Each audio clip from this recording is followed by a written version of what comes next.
শ্ৰদ্ধাৰ কবি ৰুদ্ৰসিংহ মতক ডাঙৰীয়াৰ কবিতা তুমি মোৰ দেশ। তুমি সোণফলা পথাৰ, মই আদিম খেতিয়ক। তুমি নদী, তোমাৰ সপোনৰ সেউজীয়া সোঁতত উটি যোৱা, মই এজন প্ৰেমিক নাৱৰীয়া। প্ৰিয়তমা, তুমি মোৰ বসন্তৰ বৰ দৈছিলা, গছকত যঁতৰ ভঙা গড়গঞা নাচনি। মই মঘাই ঢোলৰ মাতত হু হুৱাই বৰষুণ অনা ৰংপুৰৰ ঢলীয়া। বন্দৰ বিচাৰি মই পৃথিৱীৰ ক্লান্ত পথিক, তুমি কুঁৱলীৰ জোন, ৰাতি ৰাতি মোক হাত বাউলি মাতা।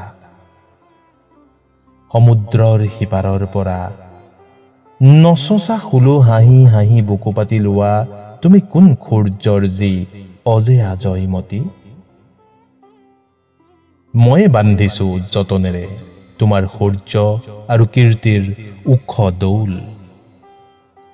তুমি মোৰ নুনুমোৱা স্বপ্ন, মোৰ পাহ মেলা চকুৰ মণি, পাক খাই থকা তুমি মোৰ পথাৰৰ সোণোৱালী বাওধান।